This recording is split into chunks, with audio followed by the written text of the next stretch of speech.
Esto es Cabildeo Digital.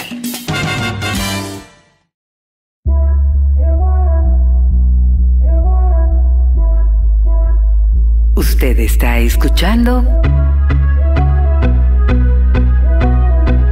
cabildeodigital.com. A continuación, el informe especial con Amalia Pando.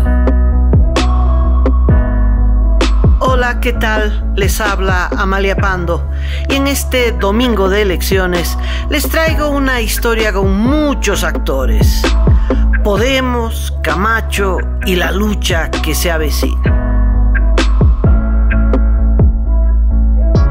Comencemos por los falsos observadores.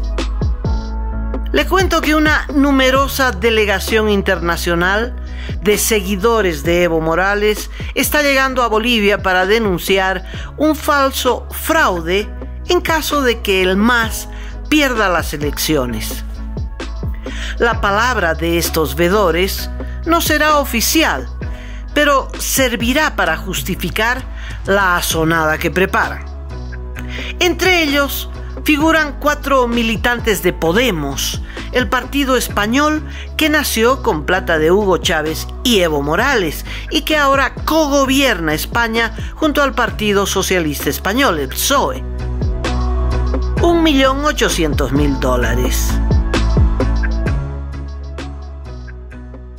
Sí, evidentemente son 23 personas, en realidad son 22 funcionarios públicos, incluido la ministra Gisela López y una representante de la empresa Neurona. Un comunicado del Banco Central de Bolivia confirmó que entre octubre del año 2017 a diciembre del año 2018, el Ministerio de Economía había pagado $1.800.000 a una consultora de Podemos mediante desembolsos a las cuentas de Neurona Consulting en las sucursales mexicanas de los bancos HSBC y Bancomer S.A. Neurona es una empresa representada por el mexicano César Hernández Paredes, que ha servido para lavar el dinero que los dirigentes de Podemos recibieron en la última década. El $1.800.000 salieron de Bolivia en 20 desembolsos solicitados por el Ministerio de Comunicación y autorizados por el Ministerio de Economía, so pretexto del pago por 169 mini videos publicitarios. Ese monto es equivalente a 6 domos sanitarios, como el donado hace poco por sectores privados al Hospital Oncológico de Santa Cruz, que tiene 24 camas, 3 de terapia intensiva, oxígeno por tubería y todos los demás equipos de salud que se necesitan para atender a pacientes de cáncer y de COVID. 6 de estos se llevó Podemos. Las investigaciones. Hace 9 meses en La Paz se presentó una demanda ante la Fiscalía para recuperar ese monto y sancionar a los involucrados en el negociado Neurona. El caso llegó a manos de la fiscal afín al MAS, Rocío Feraudi, que ha congelado toda acción. Ni siquiera llamó a declarar a los denunciantes, menos a los denunciados. En ese expediente también se pide investigar a otros 2 ciudadanos españoles que también se habrían beneficiado con transferencias similares. Uno es Baltasar Garzón, que se ha convertido en el abogado internacional del chavismo, y el negociador del chavismo, el expresidente del gobierno español, José Luis Rodríguez Zapatero. La Fundación CEPES. Neurona se abrió después que hubiera quedado en evidencia el CEPES como fachada de Podemos para recibir un ilegal financiamiento extranjero. El CEPES es la sigla del Centro de Estudios Políticos y Sociales, cuyo directorio está formado por la cúpula de Podemos: Pablo Iglesias, Íñigo Errejón y Juan Carlos Monedero. Monedero renunció a Podemos el año 2015 cuando recibió una sentencia en España por no haber declarado a Hacienda, es decir, a impuestos, 400.000 euros recibidos del gobierno venezolano por concepto de falsas asesorías del CEPES. Iglesias negó siempre que su partido hubiera recibido dinero de los gobiernos latinoamericanos y afirmó que el dinero de las consultorías fue a parar a los bolsillos particulares de los dirigentes que hoy en día gozan de una salud financiera envidiable. Iglesias, por ejemplo, reside en una mansión de su propiedad que pocos empresarios capitalistas pueden ostentar. Otras investigaciones. En Madrid existe otra causa abierta contra los dirigentes de Podemos por 3.700.000 euros que fueron transferidos desde Venezuela al CEPES el año 2002. A ese monto se agrega otro 1.600.000 euros transferidos entre el año 2002 al 2012 por otras supuestas asesorías, como la impartida al Banco Central de Venezuela sobre la globalización o al Ministerio de Salud de ese país sobre el seguro social. En Bolivia todavía no se han constatado depósitos a las cuentas del CEPES entre el 2006 al 2017, es decir, antes de la aparición de Neurona. Esta sospecha persiste sin que los fiscales del MAS hubieran hecho algo para esclarecerla. Está basada en las constantes reuniones que en esos años sostuvieron los dirigentes de Podemos y la cúpula gobernante del MAS, que fue fiel a los lineamientos internacionales de Caracas.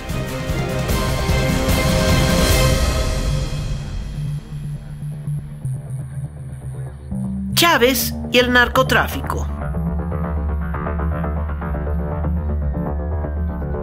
Hugo Chávez y Evo Morales financiaron Podemos no solo para tener un aliado político en España, pero para controlar otro gobierno en el país que es la puerta europea de entrada de la cocaína boliviana exportada desde Venezuela.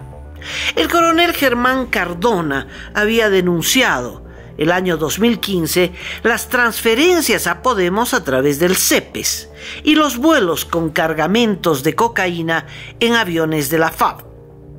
Últimamente, Cardona reveló que tuvo que retractarse de sus denuncias porque el gobierno de Evo Morales había secuestrado a su hijo.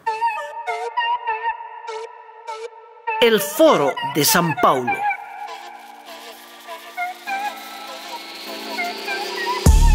Terminó la década de los líderes bolivarianos en América Latina, quienes tras su derrota se aglutinan ahora en el Foro de Sao Paulo o en el de Puebla. La mayoría fue destituida por corrupción o perdió las elecciones, como Lula y Dilma en el Brasil, Rafael Correa en el Ecuador, el Frente Amplio que perdió en Uruguay, Gustavo Petro en Colombia y lo propio ocurrió en Chile y el Paraguay. Pero de todas estas pérdidas, la de Bolivia, con la huida de Evo Morales, es inconmensurable para ellos. Estas pérdidas, sin embargo, fueron compensadas en parte por el triunfo de Manuel López Obrador en México y los Fernández en Argentina, quienes están empeñados junto a Podemos en reponer a Evo Morales en el gobierno de Bolivia. Objetivo sustentado además por los imbatibles gobiernos de Cuba, Venezuela y Nicaragua, que se han consolidado como dictaduras que se sostienen con una férrea represión interna y financiamiento internacional proveniente del tráfico de drogas.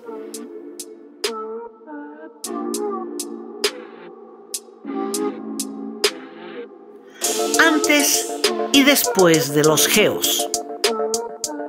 Hoy se sabe que el gobierno mexicano de López Obrador fue parte activa del fraude electoral de hace un año atrás. 4 expertos mexicanos y un exdirector del INE manipularon los votos a través de un sistema de computación paralelo al del Tribunal Electoral, dice la investigación policial sobre este caso. Fracasado el fraude, el gobierno mexicano envió hasta Chimoré un avión para sacar a Evo Morales del país y le concedió inmediatamente asilo político. Al mismo tiempo, recibió en su embajada de La Paz a 8 exfuncionarios del régimen de Morales, entre ellos a los exministros Juan Ramón Quintana y Héctor Arce. En diciembre, se frustró el intento de sacarlos hacia la Argentina en un operativo triangulado entre México, Argentina y España que trajo para ello a un equipo de policías altamente entrenados, los GEOs.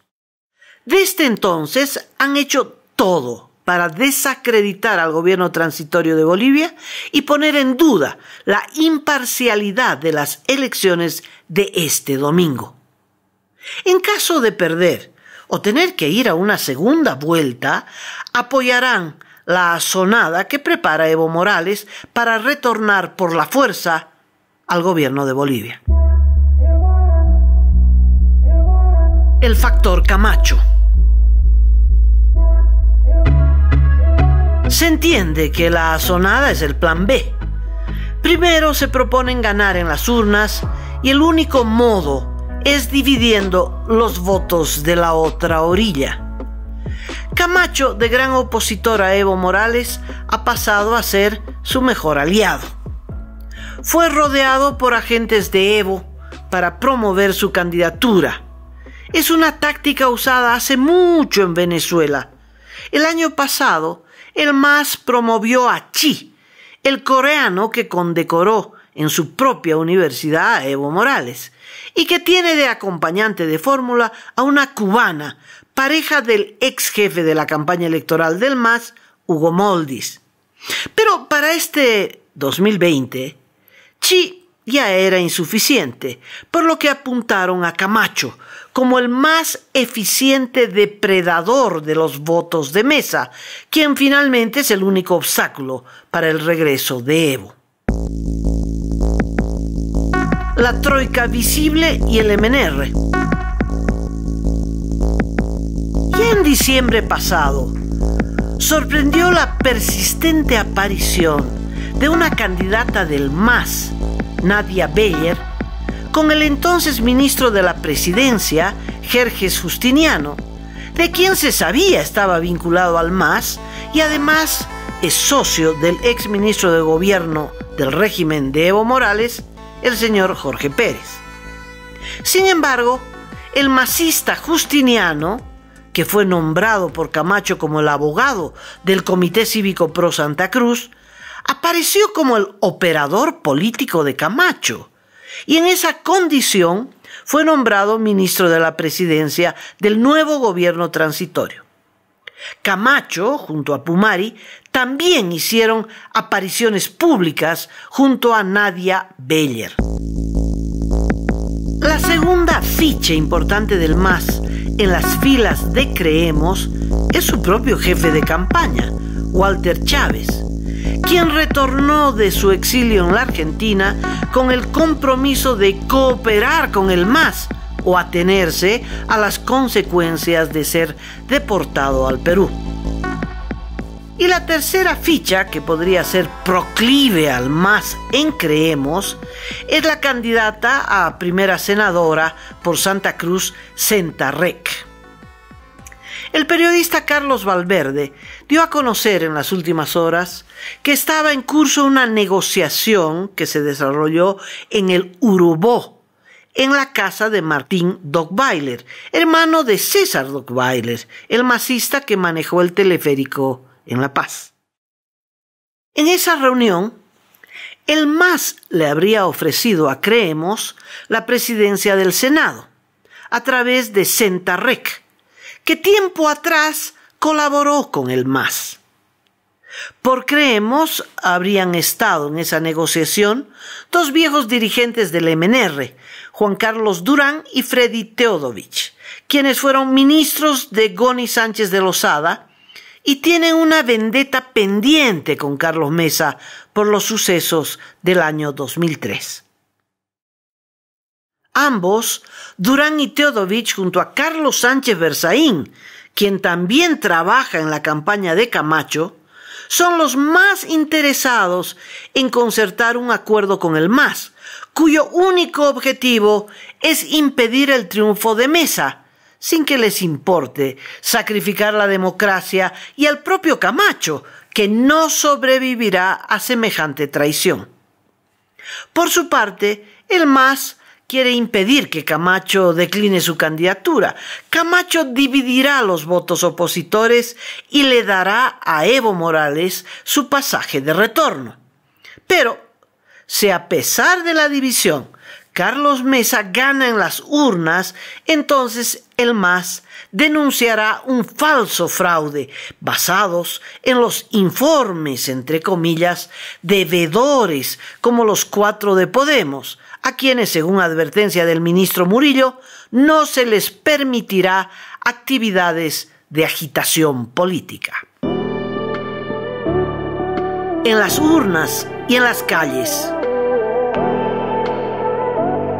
En este domingo de elecciones, Bolivia está viviendo momentos de incertidumbre, miedo, pero también de reafirmación democrática. Nadie se cansa cuando se trata de votar y habrá resistencia pacífica nuevamente si algún partido pretende reemplazar los votos por violencia. En las calles y en las urnas se librará una batalla crucial: el definitivo regreso de Evo o el fin también definitivo del régimen del MAS. Este 18, las urnas de octubre proclamarán su voluntad. Y yo me despido de ustedes celebrando este día democrático y esperando que se reafirme la voluntad popular para que podamos seguir construyendo una gran Bolivia. Con otro informe, hasta cualquier instante.